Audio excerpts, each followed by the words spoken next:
नमस्कार प्यारे बच्चों, स्वागत है आपका हमारे चैनल द एडुमेट पर। आइए शुरू करते हैं परिवेश अध्ययन से पाठ नंबर 9 मोरनी के जंगल का भाग 3 मोरनी का किला। हम एक पुराने किले के पास पहुंचे। हमें बताया गया कि यह किला यहाँ के पुराने शासक का है। शाम हो गई थी, ठंड भी होने लगी थी। अध्यापक और गार्ड अंकल के साथ अब हम बस की ओर जा रहे थे। मोरनी हिल्स का मनोरम दृश्य अभी भी हमारी आंखों में समाया था। बच्चों, आप इस पिक्चर में देख सकते हैं, ये है मोरनी का किला, जो कहाँ है?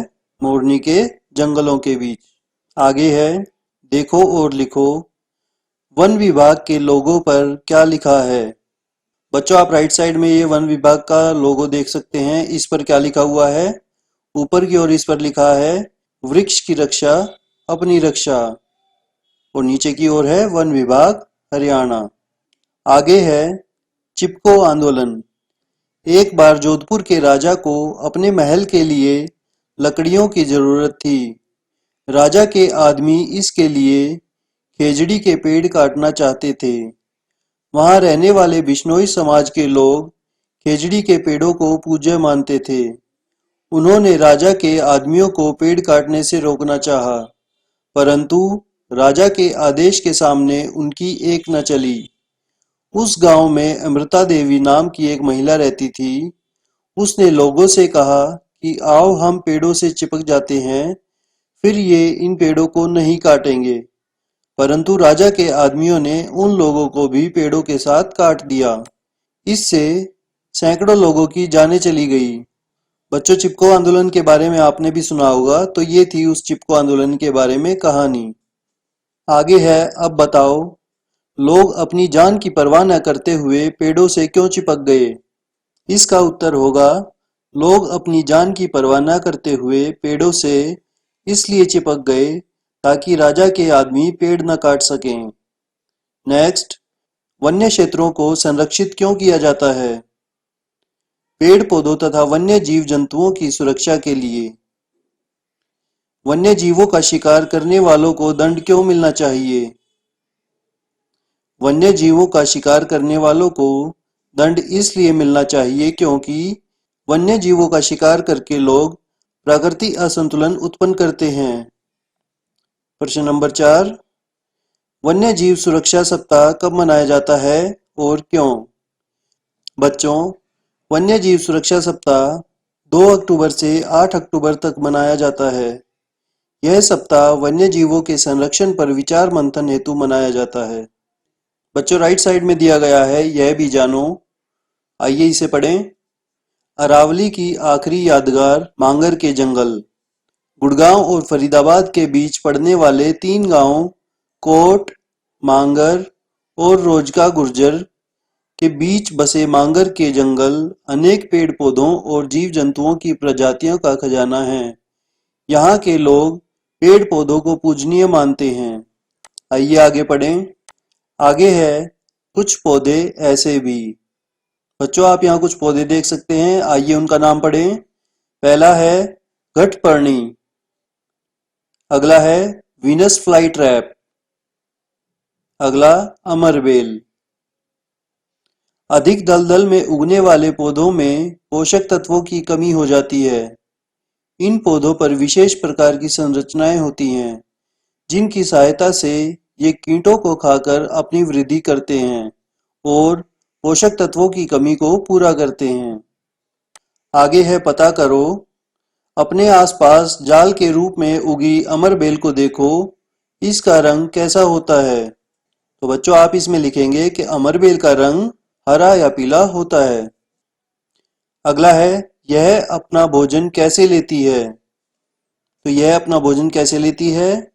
जिस वृक्ष पर यह लगी रहती है, उसी से भोजन प्राप्त करती है। क्या इसकी जड़ें हैं? बच्चों, अमरबेल की जड़ें नहीं होती। आइए आगे पढ़ें। आगे है, आओ ये भी करें। कक्षा में बच्चों को 5 समूह में बांटो। एक समूह को पौधे, दूसरे को कीट, तीसरे को मेंढक, चौथे को सांप और 5वें को बाज बनाओ। ध्यान रहे कि पौधों वाले समूह में बच्चों की संख्या सबसे अधिक और बाज के समूह में सबसे कम हो।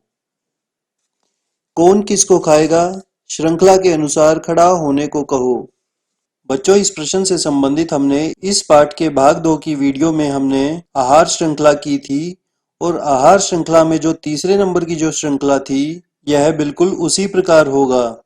श्रृंखला के अनुसार पेड़ पौधों को कीट खाएंगे, कीट को खाएगा मेंढक और मेंढक को सांप तथा सांप को बाज। दूसरा है, दी गई सूची को पढ़ो और राज्य में स्थित राष्ट्रीय उद्यानों एवं वन्य प्राणी विहारों के नाम अपनी कॉपी में लिखो। हरियाणा के संरक्षित क्षेत्र। बच्चों, लेफ्ट वाली टेबल में हमें दिए गए हैं वन्य प्राणी विहार के नाम, उनका जिला तथा पाए जाने वाले पशु पक्षी। और ऐसे ही हमें राइट साइड वाली टेबल में दिए गए हैं राष्ट्रीय उद्यानों के नाम, उनके जिले और उनमें पाए जाने वाले पशु पक्षी।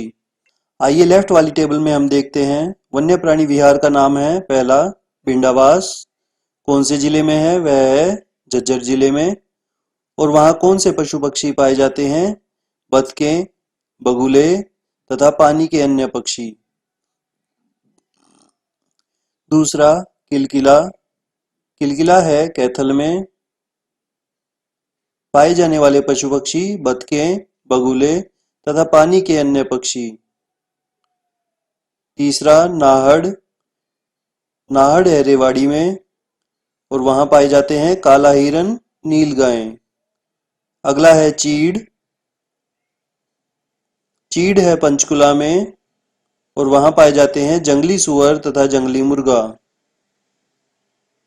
नेक्स्ट है अबू बशर, अबू बशर है सिरसा में, वहां पाए जाने वाले पशु पक्षी हैं काला हिरन तथा मोर।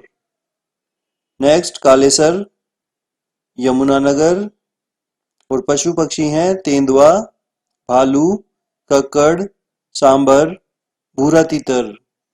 नेक्स्ट है खापड़वास, जिला झज्जर और पाए जाने वाले पशु पक्षी हैं बतखें, बगुले तथा पानी के अन्य पक्षी।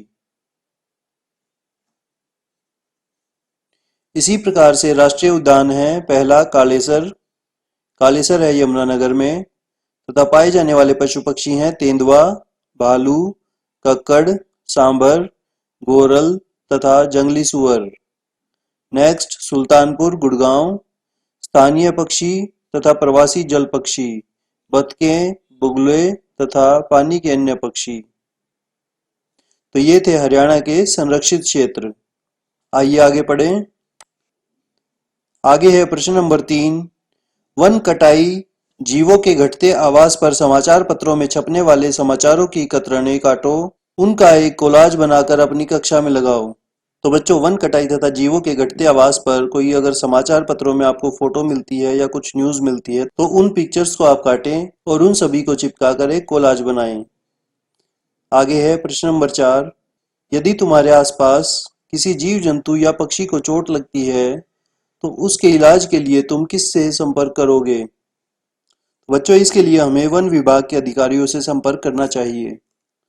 आगे है प्रश्न नंबर 5, ऐसा करो, अलग अलग गमलों में लगे 2 पौधे में से एक को अंधेरे में रखो और दूसरे को सूर्य के प्रकाश में। दोनों को रोजाना देखो और बदलाव नोट करो।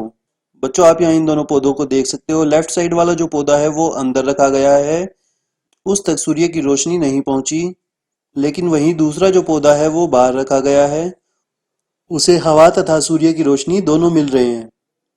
तो आइए इनमें आए बदलावों को देखें। कौन सा पौधा मुरझाया, क्यों? तो इसमें हम देख सकते हैं कि जो अंदर कमरे में रखा गया पौधा है वो मुरझा गया है क्योंकि उसे अपने भोजन के लिए आवश्यक सूर्य का प्रकाश नहीं मिला।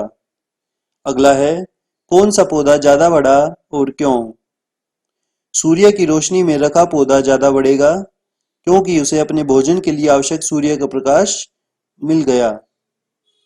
अगला है, क्या इनकी पत्तियों के रंग में कोई अंतर है? बच्चों, आप पिक्चर में भी देख सकते हैं इनकी पत्तियों के रंग जो है वो बदल गए हैं।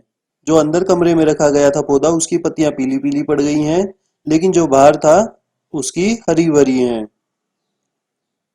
अगला है, कौन से पौधे पर पत्तियां अधिक हैं? तो बाहर जो पौधा रखा गया था उस पर पत्तियां अधिक हैं। नेक्स्ट है, पौधे लगे 2 गमले को आंगन में रखो, एक को जार से ढक दो, दूसरे को खुला रहने दो। इन्हें 3-4 दिन तक प्रतिदिन देखो, परिवर्तन अपनी कॉपी में लिखो। तो बच्चों अब हम क्या करेंगे, अब हम एक पौधे को बाहर रखेंगे जिसे पूरी सूर्य की रोशनी मिले और हवा मिले। दूसरे को भी हम बाहर रखेंगे, लेकिन दूसरे को हम जार से ढक कर रखेंगे। अगर हम उसको जार से ढकेंगे तो क्या होगा, उसकी वायु जो है वो बंद हो जाएगी। पाठ में हमने पढ़ा था पौधों को अपना भोजन बनाने के लिए पर्याप्त मात्रा में सूर्य की रोशनी, हवा तथा पानी चाहिए।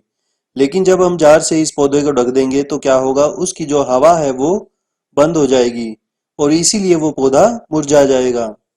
लेकिन जो बिना ढका पौधा था, जिसे सूर्य की रोशनी भी मिल रही थी, हवा भी मिल रही थी और पानी भी मिल रहा था, वो अपना निरंतर बढ़ता रहेगा। तो बच्चों ये था पाठ नंबर 9, मोरनी के जंगल। आशा करता हूँ आप सभी को ये समझ आ गया होगा। इस पाठ के तीनों भागों में से अगर आपको किसी भी भाग में कोई परेशानी है तो आप हमें कमेंट सेक्शन में बता सकते हैं। अगर वीडियो आपको अच्छी लगी हो तो इसे लाइक करें और हमारे चैनल को सब्सक्राइब करें। धन्यवाद।